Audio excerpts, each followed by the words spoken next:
Welcome to Lesson 9 of the lower fifth atomic structure, all about nuclear fusion.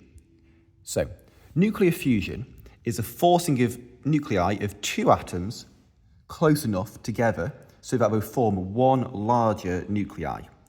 And this can be done by making two light nuclei collide at very high speeds. During this process, some of the mass of the small nuclei is converted to energy, as the two light nuclei are fused together. So again, this is another way of producing energy. And instead of separating large particles, this joins together light particles. So, nuclear fusion is a process by which energy is released in stars, including our sun. So here's an example of part of the fusion chain, which we combine hydrogen 3 with hydrogen 2. So hydrogen 2 plus hydrogen 3 makes helium 4 and a neutron. And this is part of the proton-proton chain in the sun. So nuclei approach each other, which repel due to both of their positive charges. But to overcome this, the nuclei must be heated to very high temperatures to give them enough kinetic energy to overcome the repulsion and fuse together. So if we have these two particles and they're heated up, they get over the hump of the amount of energy they need and eventually have enough energy to collide together.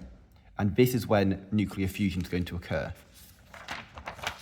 So, similar to nuclear fission, we can ideally make nuclear reactors. However, fusion reactors. However, we haven't yet made any effective and ones we can produce on a mass scale. So, because of the enormously high temperatures involved, the nuclei to be fused are difficult to contain. The reaction therefore cannot take place in a normal container, since the nuclei would touch the edge, get cold, and fusion would stop.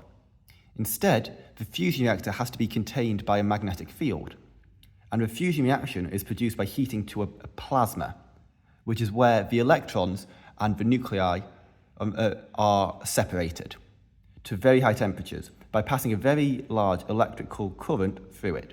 And the plasma is contained by a magnetic field, so it doesn't touch the container walls, as if it did, it would go cold and the fusion reaction would stop. So, what's some safety that we need for this fusion reactor? So there's been very few successful fusion reactions, and only for a couple of minutes, and then they have to be managed to fuse deuterium, hydrogen 2, and tritium, hydrogen 3. If we were successful in developing a commercial fusion reactor, this could be safer than the current fission reactors, because there's no risks of runaway reactions, like the chain reactions we could see in nuclear bombs and in the nuclear disasters, as if it touches the walls, the fusion would stop as they become cold. And if the reactor became dangerous in some way, the precise parameters needed for fusion would be interrupted, so the fusion would also stop. So, because the temperatures and pressures needed for fusion are so high, maintaining a fusion reaction is extremely difficult, and fusion reactors are really hard and expensive to build. So, despite this, nuclear fusion as an energy source has a number of advantages over fossil fuels or nuclear. The fuel for fusion is much more plentiful than the fuel for fission. Fusion releases more energies for the same mass.